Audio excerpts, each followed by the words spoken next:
Hello everyone, welcome to Black Mirror Horror. कैसे हैं आप सब? आई होप आप सब ठीक होंगे।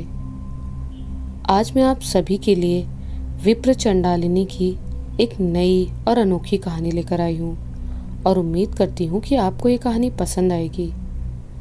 अगर आपको ये कहानी पसंद आए तो इस वीडियो को लाइक और चैनल को सब्सक्राइब ज़रूर कीजिएगा। तो चलिए अब ज़्यादा देर ना करते हुए बढ़ते हैं हमारी कहानी की ओर।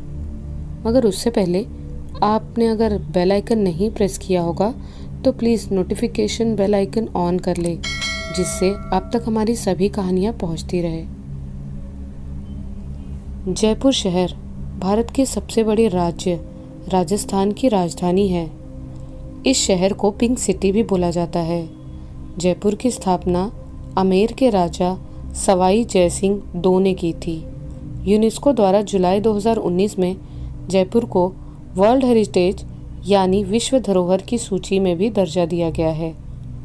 वहीं इस शहर में रहने वाला प्रकाश नाम का आदमी, उसके दरवाजे पर किसी की दस्तक होनी शुरू हुई। दस्तक की आवाज़ सुनकर भीतर से प्रकाश आया।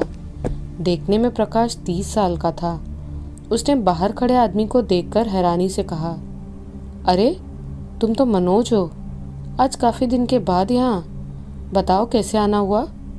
मित्र की याद काफ़ी समय के बाद आ ही गई। दोनों आपस में काफ़ी घनिष्ठ मित्र थे। सामने खड़ा मनोज फटाक से बोल पड़ा, अरे प्रकाश बाबू, मित्र को याद करने की ज़रूरत नहीं पड़ती। मित्र तो हमेशा ही दिल के भीतर रहता है। इस पर प्रकाश ने तुरंत कहा, पहले तुम अंदर आओ, उसके बाद विस्तार से बताना। और हाँ, बगैर चाय पानी के जाने नहीं दूंगा आज। प्रकाश के कहने पर मनोज अंदर प्रवेश कर गया। आंगन में बैठने के बाद मनोज ने प्रकाश की बात का जवाब देते हुए कहा, काम ज़्यादा होने के कारण समय नहीं मिल पाया, और वैसे मैं यहाँ तुम्हें खुशखबरी देने आया हूँ। प्रकाश मजाक करते हुए बोल पड़ा, कैसी खुशखबरी? कहीं तुम्हारे विवाह की तैयारी तो नहीं हो रही ना? मनोज ने कहा, अरे नहीं नहीं, वो मेरी बहन की शादी है तो उसी के लिए निमंत्रण देने आया था, और तुम्हें तो पूरे 1 महीने पहले आना है। प्रकाश ने मनोज को आने का पक्का वादा कर दिया। इसके बाद थोड़ी बातचीत करने के बाद मनोज वापस चला गया। काफ़ी दिनों के बाद प्रकाश अपना सामान लेकर मनोज के घर चल पड़ा। उसे मनोज के शहर पहुंचने में करीब 9 घंटे लग गए। काफ़ी लंबा सफ़र करने के बाद प्रकाश आखिर उज्जैन पहुंच ही गया। उज्जैन भारत के मध्य प्रदेश राज्य का एक प्रमुख शहर है जो शिप्रा नदी के किनारे पर बसा है। ये एक अत्यंत प्राचीन शहर है। उज्जैन को महान सम्राट विक्रमादित्य के राज्य की राजधानी भी कही जाती है। साथ ही इसे कालिदास की नगरी के नाम से भी जाना जाता है।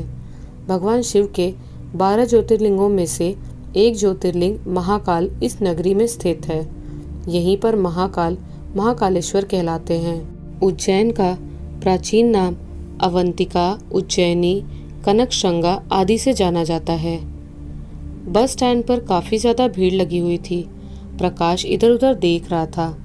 उतने में उसे मनोज दिखाई पड़ गया। मनोज उसे लेकर अपने घर की तरफ चल पड़ा। मनोज के घर में अभी रिपेयरिंग का काम चल रहा था। प्रकाश मनोज के घर में जाकर अच्छे से फ्रेश हो गया और बाहर निकलकर टहलने लगा। वहीं मनोज पास में बने चबूतरे पर बैठकर निगरानी कर रहा था।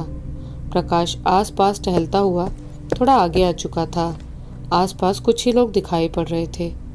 उतने में उसे कई लोगों के जोर जोर से राम नाम बोलने की आवाज़ गूंज पड़ी, जिसे सुनने के बाद प्रकाश तुरंत इधर उधर देखने लगा। प्रकाश ने मन में कहा, लग रहा है पास से किसी का शव गुजर रहा है। इतना कहा ही था कि कुछ ही दूरी पर उसे कुछ लोग अपनी तरफ आते हुए दिखाई पड़े। वहीं पर खड़े होकर शव को ले जाते हुए देखता रहा। वो सभी लोग प्रकाश के पास से होकर गुजर गए। उतने में प्रकाश की नज़र पड़ी तो देखा वो इस वक्त शमशान घाट के बाहर खड़ा था। वो शमशान घाट के चारों ओर बनी बाउंड्री को ही निहार रहा था। प्रकाश सुध बुध खोया हुआ ही शमशान घाट के अंदर कब घुस गया उसे मालूम भी नहीं चला। उसकी आंखों के सामने कई चिताएं आग में धधक रही थी। दीवारों पर लिखे कई श्रृंखला भौतिक जीवन को काफी करीब से दिखा रही थी। मोक्ष सच, जीवन झूठ, जीवन का अखंड सत्य मृत्यु है। हे मनुष्य, तेरे कर्म तुझे मोक्ष दिलाएगा। प्रकाश के हृदय में ये सब लिखे शब्द जा लगे थे। कुछ पल बाद अचानक प्रकाश के कानों में किसी की ऊंची आवाज सुनाई दी, आदेश, आदेश, आदेश। प्रकाश ने पलटकर देखा कि पुरानी सी फटी हुई धोती पहनकर एक आदमी जमीन पर बैठा हुआ उसे ही घूर रहा था। उतने में किसी ने पीछे से प्रकाश के कंधे पर हाथ रख दिया। वो एकदम से चौंक उठा और पलटकर देखा तो हैरानी से आंखें फैल गई। उसके पीछे मनोज खड़ा था।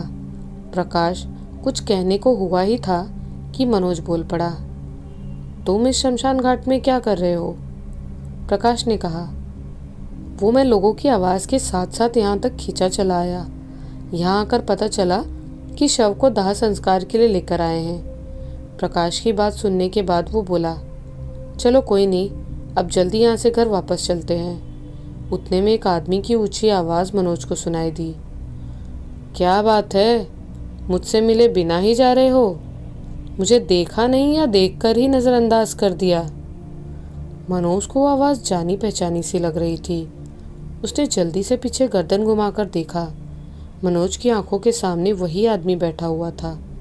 पास में छोटी सी पोटली पड़ी थी, जिसे देखकर स्पष्ट हो रहा था कि उसमें इस बाबा ने अपना सामान रखा होगा।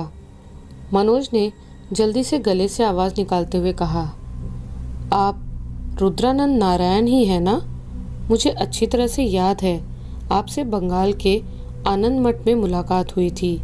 वैसे आप उज्जैन आए तो मुझे पता होता तो सबसे पहले मैं आपसे ही मिलने आता। आखिर आप यहाँ किसी तंत्र सिद्ध के उद्देश्य से आए हैं क्या?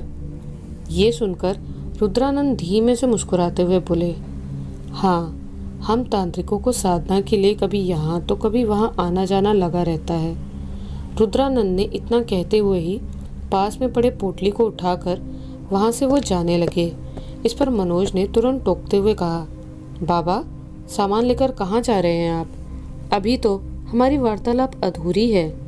रुद्रानंद ने जवाब दिया, मेरी संध्या अर्घ का वक्त हो गया है। यदि तुम्हें कुछ वार्तालाप करना है तो चक्र तीर्थ पर आ जाना, वहाँ विस्तार से बात करेंगे।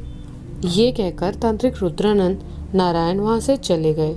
प्रकाश, जो काफ़ी देर से चुपचाप सुन रहा था, उसने रुद्रानंद को जाते देखकर मनोज से पूछा, आखिर कौन है ये बाबा और तुम इन्हें कैसे जानते हो?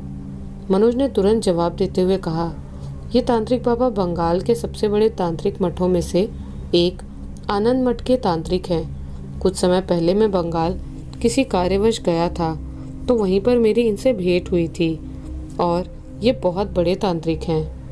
थोड़ी देर बाद मनोज देरी होता देखकर प्रकाश से बोला, अब हमें घर लौट जाना चाहिए। सूर्य भी अस्त होने को है, घर पर भी सब इंतज़ार कर रहे होंगे। इसके बाद दोनों घर की तरफ चल पड़े। प्रकाश के दिमाग में तांत्रिक रुद्रानंद छप गए थे। प्रकाश ने कुछ सोचते हुए मनोज से पूछा, आखिर ये तांत्रिक रुद्रानंद जी किस चक्र तीर्थ के बारे में बात कर रहे थे? मनोज ने फटाक से कहा, यहाँ पर कई शमशान घाट मौजूद हैं। उनमें से एक है चक्र तीर्थ शमशान घाट। ये शमशान घाट अघोरियों और तांत्रिकों का अड्डा माना जाता है। प्रकाश ने तुरंत नाम दोहराते हुए कहा, चक्र तीर्थ शमशान घाट। आखिर इस शमशान घाट के नाम में तीर्थ क्यों लगा है? मनोज ने कहा, वैसे तो इस शमशान की काफ़ी अलग विशेषता है, पर इस शमशान घाट को तीर्थ का स्थान भी माना जाता है। इसमें शव जलने के बाद भी सबसे पवित्र स्थान इसे माना जाता है और तांत्रिक अघोरी का तो शीघ्र सिद्धि प्राप्ति का स्थान भी माना गया है। दोनों बातचीत करते हुए ही घर जा रहे थे। प्रकाश ने बातों के बीच में अपने मन में चल रहे सवाल को पूछ लिया, तो उन तांत्रिक रुद्रानंद से कब मिलने चलेंगे? मनोज तुरंत प्रकाश की तरफ मुड़कर देखते हुए बोला, मुझे पता है तुम्हें तंत्र मंत्र में काफ़ी दिलचस्पी है, पर याद रहे जब तक मेरे घर में हो तंत्र मंत्र से दूर रहना। बाकी उन तांत्रिक से तुम बातचीत अवश्य कर सकते हो। इस पर प्रकाश का मुंह एक पल को उतर गया, लेकिन दूसरे पल ठीक होते हुए प्रकाश बोला, नहीं नहीं, मैं खुद इन सब से दूर रहता हूँ। मुझे तो बस तांत्रिक के शब्द की ओर आकर्षित कर रहे थे, इसीलिए पूछ लिया। इस पर मनोज ने स्पष्ट सा जवाब दिया, कल सूरज ढलने के बाद चलते हैं, वहाँ तुम अपनी मनोभावना भी शांत कर लेना। वहीं अगले दिन जैसे तैसे शादी का दिन पास आ रहा था। वैसे वैसे मनोज के ऊपर काम बढ़ता जा रहा था। शाम होते ही प्रकाश ने मनोज से कहा, हमें उसी तांत्रिक रुद्रानंद के पास चलना था ना। प्रकाश की बात सुनकर मनोज ने अपना चेहरा लटका लिया और कहा, स्टेशन से किसी को लेने जाना है, इस कारण मैं नहीं जा पाऊंगा।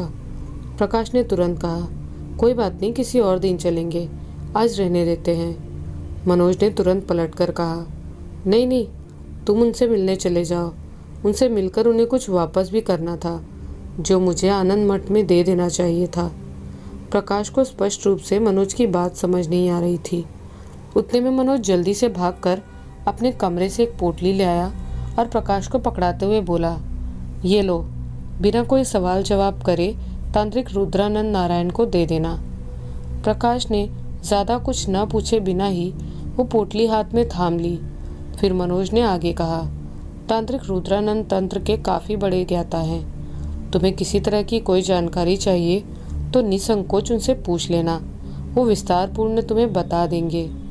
धीरे धीरे और गहरी शाम होने लगी। मनोज ने वक्त को देखते हुए कहा, अपना ख्याल रखना तुम। और हाँ, शमशान घाट जंगल के पास पड़ता है और साथ ही काफ़ी बड़ा भी है, तो उन्हें खोजने की थोड़ी दिक्कत होगी। ये कहकर मनोज ने अपने बातों पर पूर्ण विराम लगा लिया। वहीं सूरज पूरी तरह ढलते ही गांव में चारों तरफ सन्नाटा पसर गया था। सभी लोग खा पीकर अपने अपने घरों में समा चुके थे। सुनसान रास्ते में सन्नाटे के साथ साथ कुत्तों के भौंकने की आवाज़ भी सुनाई दे रही थी। प्रकाश तांत्रिक रुद्रानंद नारायण से मिलने के लिए अब तक निकल पड़ा था। कुछ दूर चलने पर हाथ में थामी लाल रंग की पोटली भारी प्रतीत होने लगी। उन सुनसान सड़कों पर सन्नाटे को भंग करते हुए प्रकाश के कदमों की आवाज़ तेज तेज गूंज रही थी। सड़कों पर बिखरी मध्यम मध्यम रोशनी के सहारे प्रकाश जंगल की तरफ जा रहा था। बीच बीच में सियार और गीदड़ों की आवाज़ें प्रकाश के मन में भय उत्पन्न करने का काम कर रहे थे। फिर भी प्रकाश अपने रास्ते पर बढ़ता चला जा रहा था। जंगल की तरफ पहुंचते ही प्रकाश की नज़रों के सामने गहरा काला अंधेरा छाया हुआ था। ज़मीन पर प्रकाश के कदम रखते सूखे पत्तों की कर्कश तेज आवाज़ सुनाई दे रही थी। प्रकाश खुद से बोला, यही पास ही शमशान घाट होना चाहिए। ऊपर से अंधेरे में ज़्यादा कुछ नज़र भी नहीं आ रहा। क्या मुझे तांत्रिक रुद्रानंद नारायण जी को पुकारना चाहिए? नहीं नहीं, मुझे जाकर ही उन्हें खोजना चाहिए। भले ही आसमान में चांद निकला था, पर उसके कम उजाले के कारण मार्ग स्पष्ट रूप से नहीं दिखा रहा था। खैर, जैसे तैसे करके प्रकाश आगे बढ़ता गया। तभी कुछ ही देर में उसने देखा कि थोड़े दूर पर आधे फुट के ईंटों की बाउंड्री दिखी। उसे ऐसा एहसास होने लगा कि यही शमशान घाट हो सकता है। थोड़ा आगे चलने के बाद ज़मीन पर उसे आग जलती दिखी। तुरंत प्रकाश के चेहरे पर हल्की मुस्कान खिल उठी। प्रकाश को लगा ज़रूर यही वो शमशान घाट है। प्रकाश ने खुद से बड़बड़ाते हुए कहा, ज़रूर यहाँ रुद्रानंद नारायण ही होंगे। मुझे अति शीघ्र उनके पास जाना चाहिए। इसके बाद प्रकाश अपने कदमों में फुर्ती लाते हुए उस तरफ को बढ़ने लगा। जैसे ही प्रकाश थोड़ा करीब पहुंचा तो आसपास कोई दिखाई तो नहीं दिया, लेकिन ज़मीन पर काले रंग की चादर पड़ी थी। देखने में ऐसा आभास हो रहा था जैसे किसी ने चादर को ओढ़कर सोया हुआ हो। ये देखने के कुछ पल बाद प्रकाश ने खुद से कहा, ज़रूर रुद्रानंद नारायण ही होंगे, पर मैं इन्हें उठाऊं कैसे? प्रकाश ने कुछ पल सोचकर हल्के से कहा, बाबा रुद्रानंद। पर उस चद्दर में कोई भी हलचल नहीं हुई। कई प्रयास के बाद प्रकाश से नहीं रहा गया। आखिरकार उसने चद्दर हटाने की ठान ली। दूसरे पल प्रकाश अपने हाथ आगे बढ़ाकर जैसे चद्दर को हटाया, उसके मुंह से एक कड़क जोरदार भयानक चीख निकली। प्रकाश ने देखा कि जमीन पर एक सड़ी हुई लाश पड़ी हुई थी। उसके तो हाथ पांव पूरी तरह ठंडे पड़ चुके थे। वो थर थर कांपते हुए अपने कदम तेजी से पीछे हटाने लगा। प्रकाश की नजरें उस लाश के चेहरे को देखे जा रही थी। उतने में लाश के हाथ हल्के हल्के फड़फड़ाने लगे। प्रकाश ये हलचल देखकर घबरा गया और उसने हकलाते हुए कहा, बचाओ, कोई बचाओ। तभी उसके कान में एक भयानक आवाज़ सुनाई दी, आप यहाँ से भागने की कोशिश भूल से भी मत करना, वरना। कुछ क्षण के लिए तो प्रकाश को सांप ही सूंघ गया था। तभी फिर से आवाज़ सुनाई दी, लेकिन यह आवाज़ काफ़ी बदली हुई थी। ऊंची आवाज़ में प्रकाश को सुनाई दिया, घबराने की कोई ज़रूरत नहीं है, ये तुम्हें कोई क्षति नहीं पहुंचाएगा। जैसे ही प्रकाश ने पीछे मुड़कर देखा तो एक आदमी शरीर पर शॉल लपेटे हुए खड़ा था। शॉल से उसका चेहरा आधा ढका हुआ था, लेकिन प्रकाश ने उस आदमी को पहचान लिया था। मैं यहाँ आपका ही इंतज़ार कर रहा था रुद्रानंद जी। उनका चेहरा देखने के बाद प्रकाश के अंदर का डर कम होने लगा। इस पर सामने खड़े तांत्रिक बोले, हाँ, तुम मनोज के मित्र हो ना? आखिर मनोज साथ नहीं आया ना तुम्हारे? इस पर तुरंत प्रकाश हामी भरते हुए बोला, हाँ बाबा, मनोज को कुछ काम था जिस वजह से नहीं आ सका। वो तांत्रिक प्रकाश के हाथ में थामे पोटली को देखते हुए बोले, तुम्हारे हाथ की पोटली ही बता रही है, इसे मनोज ने खास मेरे लिए भेजा है। तांत्रिक ने तुरंत हाथ बढ़ाकर प्रकाश से वो पोटली ले ली। तांत्रिक उस पोटली को लेकर उसे गौर से देखकर मंद मंद मुस्कुराने लगे और प्रकाश से बोले, मनोज कुछ महीने तक मेरे साथ रहकर आनंद मठ से जुड़ा रहा। उसे तांत्रिकों और अघोरियों का मठ माना जाता है। कई तंत्र मंत्र टोने टोटके किए जाते हैं वहाँ। मनोज मुझसे उसी मठ में मिला था और कुछ दिन तक साथ रहकर मैंने उसे काफ़ी गूढ़ चीज़ें सिखाई हैं। उसके बाद तांत्रिक ने पोटली में हाथ डालते हुए प्रकाश की तरफ देखने लगे, पर प्रकाश की नज़रें अभी तक उसी लाश पर अटकी हुई थी। इस पर तांत्रिक रुद्रानंद मुस्कुराते हुए बोले, तुम इस पर अधिक ध्यान ना दो, ये केवल एक मुर्दा ही है जिसे मैंने कल ही शमशान घाट से प्राप्त किया था। अगले पल ही प्रकाश ने फुर्ती के साथ सवाल किया, लेकिन अभी तो ये लाश मुझसे बातें कर रही थी। इस पर तांत्रिक रुद्रानंद नारायण चेहरे पर मुस्कान लिए बोले, ये तो केवल मेरी एकमात्र साधना का चमत्कार है। अब उन दोनों की वार्तालाप कुछ देर तक चलती रही। उसके कुछ पल बाद प्रकाश ने तांत्रिक से कहा, बाबा, मुझे हमेशा से तंत्र मंत्र में काफ़ी रुचि रही है। मैंने तंत्र के बारे में जानना चाहा, लेकिन जिस चीज़ की तलाश थी वो चीज़ अब तक नहीं मिली। तांत्रिक ने प्रकाश का चेहरा काफ़ी गौर से देखते हुए कहा, आखिर ऐसा क्या है जो ढूंढने पर भी नहीं मिला? इस पर प्रकाश ने जवाब देते हुए कहा, जिसे सिद्ध करते ही सब कुछ पहले ही सिद्ध हो जाए। तांत्रिक ये सुनकर गहरी सोच के सागर में छलांग लगा गए। प्रकाश ने आगे बात पूरी करते हुए कहा, यदि आप मुझे कोई ऐसी विद्या या साधना बताना चाहें तो आपकी काफ़ी कृपा होगी। प्रकाश की बातें सुनकर तांत्रिक रुद्रानंद नारायण बोले, सबसे पहले मुझे ये बताओ, तंत्र क्या है? तांत्रिक रुद्रानंद नारायण का सवाल सुनकर प्रकाश के होठों पर खामोशी पसर गई थी। प्रकाश गहन विचार में डूब गया। कुछ देर बाद प्रकाश ने कहना शुरू किया, तंत्र भगवान महादेव और माता पार्वती के बीच हुई वार्तालाप को ही तंत्र कहा जाता है। ये सुनकर तांत्रिक रुद्रानंद नारायण बोले, साधना और सिद्धि की सबसे ज़रूरी बात, कई ऐसी गूढ़ साधना होती हैं जिसके बारे में किसी को बताया नहीं जाता। यदि साधक ने कभी उन साधना या सिद्धि को बताना चाहा तो उस साधक से वो सिद्धि का प्रभाव काफ़ी कम होने लग जाता है। प्रकाश तांत्रिक रुद्रानंद की बातें सुनकर किसी सोच में पड़ गया।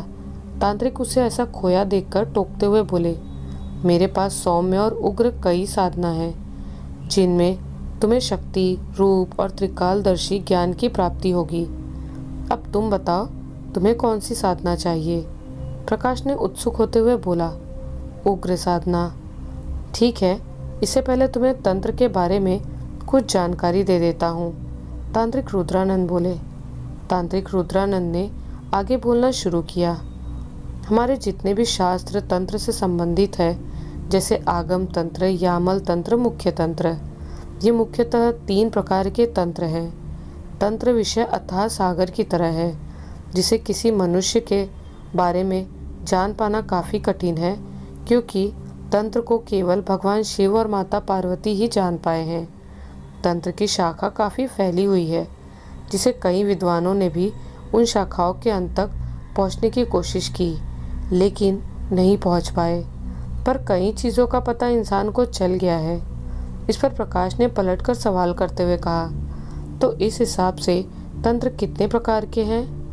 इस पर तांत्रिक रुद्रानंद ने जवाब दिया, अलग अलग प्रकारों को जोड़कर बताया जाए तो मूलतः 64 प्रकार के बताए गए हैं, जिनमें महामाया तंत्र, सिद्धेश्वरी तंत्र, कामाख्या तंत्र, योगिनी तंत्र, कुजिका तंत्र, काली तंत्र, योनि तंत्र और भूत डामर तंत्र आदि आदि तंत्र शामिल हैं।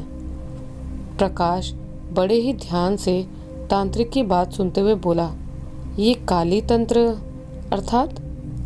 तांत्रिक रुद्रानंद नारायण ने कहा, काली तंत्र में माता काली से जुड़े जितने भी तंत्र हैं, सब काली तंत्र में शामिल होते हैं। जैसे ठीक हर अलग अलग प्रकार में अलग अलग तंत्र हैं। इसके बाद प्रकाश ने कहा, क्या इन्हीं तंत्र को सिद्ध करने की पद्धति को साधना कहा जाता है?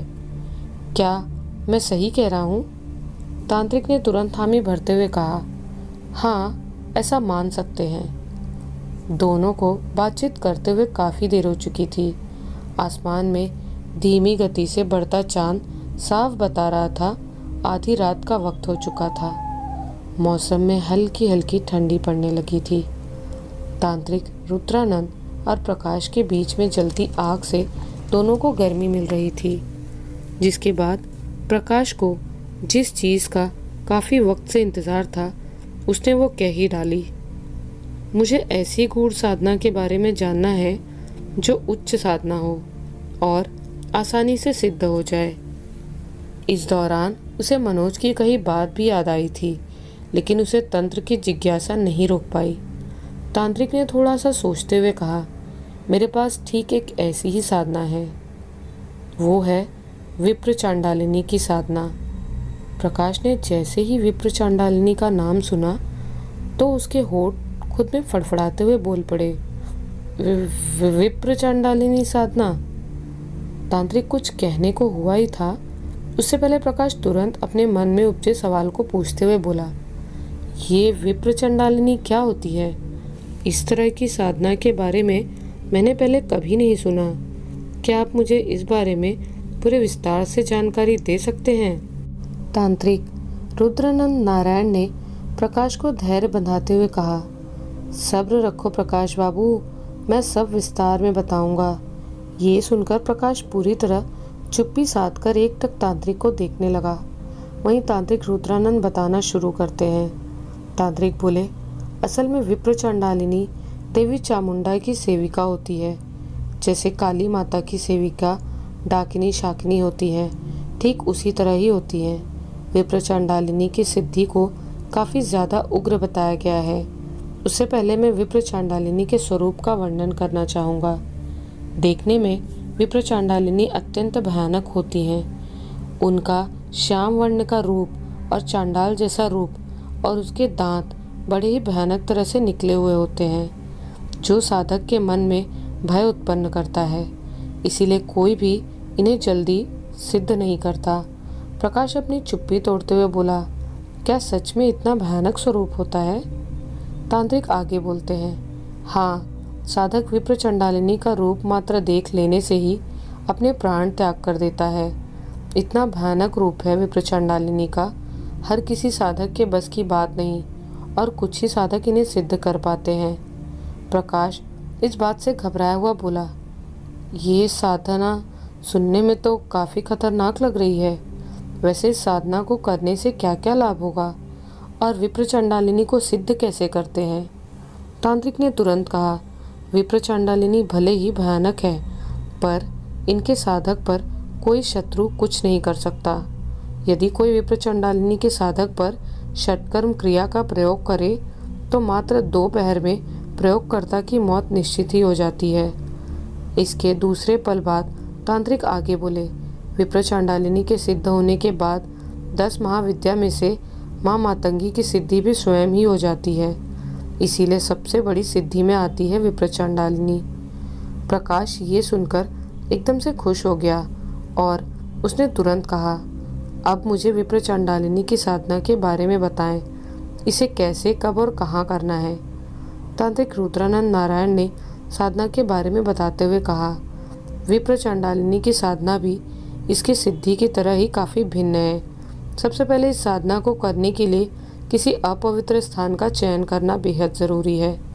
यदि मल मूत्र के गंधयुक्त स्थान को चुना गया तो उस स्थान को उत्तम माना जाता है। उस स्थान पर आसन लगाकर दक्षिण दिशा की तरफ मुंह करके बैठ जाएं। साधक को चाहिए कि वो विप्र चांडालिनी का ध्यान करके एक भयानक सा चित्र पहले ही बना ले, जिससे साधना के वक्त उस चित्र का ध्यान कर सके। प्रकाश ने तुरंत सवाल करते हुए पूछा, और साधना के वक्त इनको भोग में क्या देना पड़ता है? इस पर तांत्रिक आगे समझाते हुए बोले, मैं वही बताने वाला था। सबसे ज़रूरी और सर्वोत्तम भोग है सूअर के मांस और सूअर की चर्बी। प्रकाश ये बात सुनकर थोड़ा सा हैरान हो गया। उसके चेहरे पर हल्के उभरे सवाल के भाव को तांत्रिक ने भली भांति मन में भांप लिया था। बस तांत्रिक रुद्रानंद प्रकाश के मुंह से सवाल दोहराने का इंतजार कर रहे थे। ठीक तभी प्रकाश पूछ पड़ा, मैं पहली बार ये सुन रहा हूँ। आज तक कई साधना सुनी, सब में अधिकतम मुर्गे का या तो बकरे के मांस का प्रयोग होता है, पर सूअर के मांस का प्रयोग पहली बार सुन रहा हूँ। ये बात सुनकर तांत्रिक रुद्रानंद धीमे से मुस्कुराए और बोले, विप्र चांडालिनी के भोग के रूप में सूअर का मांस ही सर्वोत्तम माना जाता है और सूअर की चर्बी से दीपक प्रज्वलित करना एकदम अनिवार्य है। और साधना के दौरान साधक को स्नान और स्वच्छ नहीं होना पड़ता, वरना साधना खंडित मानी जाती है। तांत्रिक रुद्रानंद ने प्रकाश को साधना की सारी विधि अच्छे से समझा दी और उसे विप्र चांडालिनी सिद्ध करने का महामंत्र भी प्रदान कर दिया। इसके बाद प्रकाश वहां से वापस जाने की अनुमति मांगने लगा। उतने में वो तांत्रिक प्रकाश को सचेत करते हुए कर्कश भरे आवाज में बोले, याद रहे, एक बार स्थान चयन करने के बाद उसे बदल नहीं सकते। और एक और महत्वपूर्ण बात ध्यान रहे, विप्र चांडालिनी की सिद्धि को कभी भी गलत कार्य के लिए इस्तेमाल मत करना, वरना ये सिद्धि इतनी खतरनाक है कि वो तुम्हारी ही जान ले लेगी और तुम्हें चांडाल योनि प्राप्त होगी। प्रकाश इस बात से थोड़ा सहम सा गया था, लेकिन कुछ देर बाद वो वापस से सामान्य हो गया। प्रकाश जमीन से उठकर जाने लगा।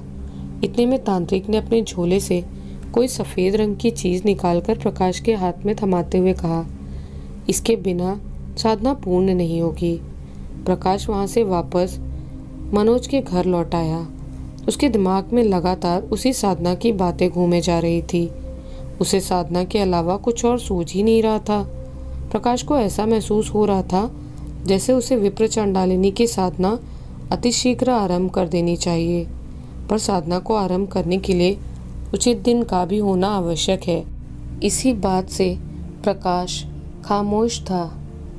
प्रकाश खुद से बड़बड़ाते हुए बोला, बस कुछ दिन और, जल्दी ही वो रात आने वाली है जब विप्र चांडालिनी मुझसे सिद्ध हो चुकी होगी। क्या प्रकाश मनोज से चोरी चुपके विप्र चांडालिनी की साधना साध पाएगा या त्रुटि करके विप्र चांडालिनी के हाथों चांडाल योनि में जाएगा? क्या प्रकाश जिस साधना को सरल समझ रहा है वो सच में सरल होगी? जानने के लिए इस कहानी का अगला पार्ट ज़रूर सुने। इसका अगला पार्ट और भी खास होगा। मैं जल्दी ही अगला पार्ट आप लोगों के लिए लेकर आऊँगी। तब तक आप हमारे चैनल पर बने रहें और इस चैनल पर और भी ऐसी ही कई खौफनाक कहानियाँ मौजूद हैं जिसे आप सुनते रहें। बाकी मिलती हूँ जल्दी ही इस कहानी के अगले भाग के साथ। तब तक अपना ख्याल रखिएगा। जय माँ काली।